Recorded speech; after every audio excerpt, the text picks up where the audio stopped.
بسم الله الرحمن الرحيم.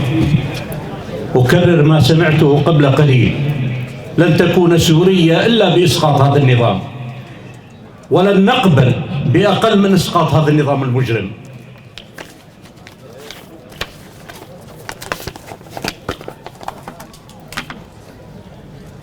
سيدات والسادة الحضور الكرام، السلام عليكم ورحمة الله وبركاته. أشكركم جميعا لحضوركم هذه المناسبة العزيزة على قلب كل سوري حر. أشكر السيد رئيس مجلس الوزراء الأستاذ عبد الرحمن مصطفى، أشكر السادة الوزراء، أشكر القادة رموز الكرامة قادة جيشنا الوطني، أشكر المشايخ والوجهاء، أشكر كل الشخصيات التي حضرت، وأشكر الفريق الإعلامي الكبير الذي أصر أن يغطي هذه المناسبة. أيها الشعب السوري العظيم، أحييكم من أرض سوريا الحرة، سوريا المجد، سوريا الكرامة، في الذكرى 11 لانطلاق ثورة الكرامة. تحية لجيش الكرامة، جيشنا الوطني بكل أفراده وقادته رموز الكرامة. أيها السادة والسيدات، في مثل هذه الأيام وقبل 11 عاما اندلعت المظاهرات بالتزامن في دمشق وريفها ودرعا وحمص ومحافظات سوريا في جمعة الكرامة في 18 من آذار، وكانت درعا البطولة. درعا شرارة الثورة خيبت آمال النظام المجرم ورفضت الخضوع وأبت الانقياد، ومضت في درب الثورة، وكانت الخطوة الثابتة نحو الكرامة، وهبت كل سوريا ثائرة تصدح بالحرية. لك ولأهلك منا كل التحية. فرفعت إدلب علم الثورة، وانتفض ريف حلب وثارة اللاذقية وبانياس وجبلة، وارتفعت صيحات الحرية وآزادي في عمودة والقامشلي وعين العرب، وتدفقت المظاهرات في الحسكة ودير الزور والرقة، واشتعلت أحياء دمشق، وسارت المظاهرات العارمة في حما وحمص، وهتفت القنيطرة والسويداء من أجل الحرية رغم جبروت هذا النظام وبطشه ووحشيته. اليوم المجتمع الدولي مطالب بتحمل مسؤولياته. اليوم أيها الإخوة والأخوات نحتفل بالذكرى 11 للثورة. نعم، لقد فاجأ الشعب السوري العالم كله بثباته وصبره وبطولاته وتضحياته. راهنوا أن البطش والإجرام سيكسر إرادة هذا الشعب العظيم، لكن فشل رهانهم. ما كان لهذا النظام أن يستمر في إجرامه وبطشه لولا تآزر رعاته الدوليين على إمداده وعونه ومشاركته في حربه على الشعب السوري.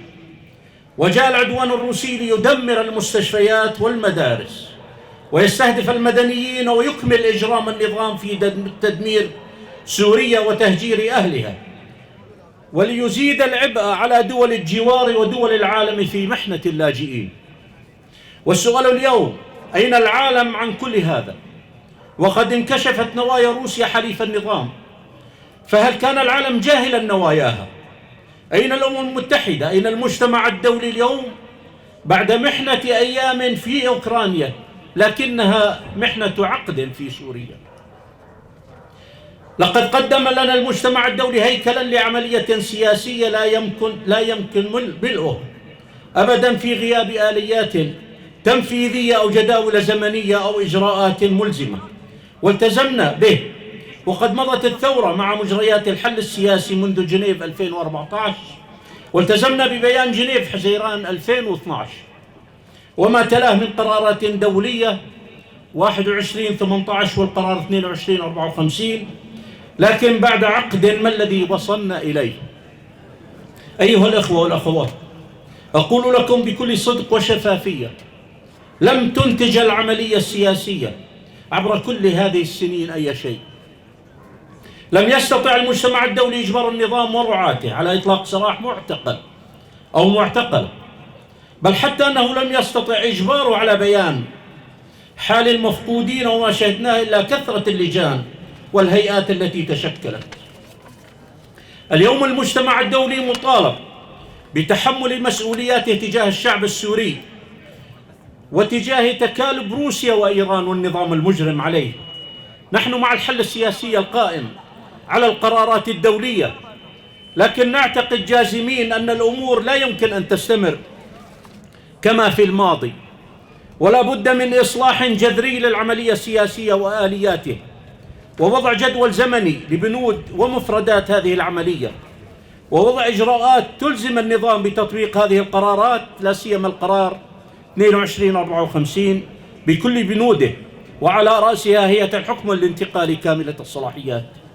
أيها الإخوة والأخوات، لنكن واضحين، لا يمكن إصلاح العملية السياسية المتعثرة بسبب تعطيل النظام ورعاته وتقاعس المجتمع الدولي إلا باعتدال موازين القوى على الأرض، ولا يعتدل ميزان القوى إلا بدعم حقيقي للشعب السوري ولقواه العسكرية والسياسية، وإلا فلن نستطيع التقدم خطوة واحدة في الحل السياسي طالما أن النظام ورعاته يشعرون بالطمأنينة وعدم قدرة الخصم على المواجهة.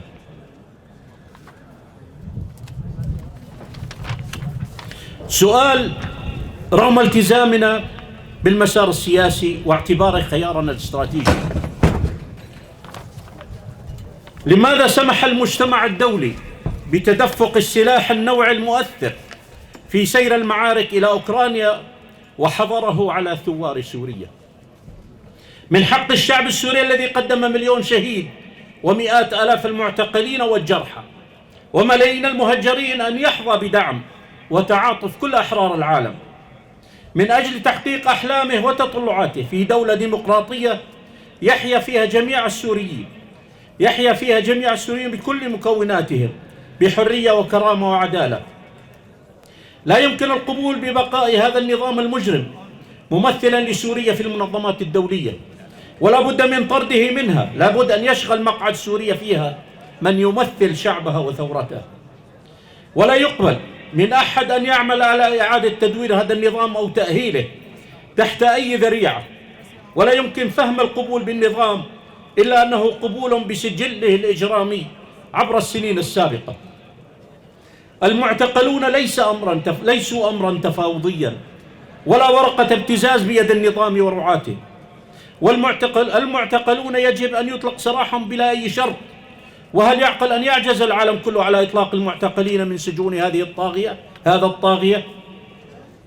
اليوم كلنا يرى الأوضاع المعيشية القاسية التي يعاني منها الشعب السوري في المخيمات في الشمال المحرر، في ريفي الحسكة والرقة المحررين، وكذلك في أماكن سيطرة النظام وفي أماكن سيطرة الميليشيات شرق الفرات. يعيش أهلنا هناك ظروفا حياتية أقسى وأشد مرارة، فهم يفتقدون الحرية ويفتقدون أبسط مقومات الحياة. ونطالب من هنا برفع الحصار عن ريفي الحسكة وريف الرقة المحررين. الجميع أهلنا بغض النظر عن مواقفهم أو أماكن تواجدهم، ونعمل من أجلهم ومن أجل خلاصهم وتوفير ظروف الحياة الكريمة للجميع.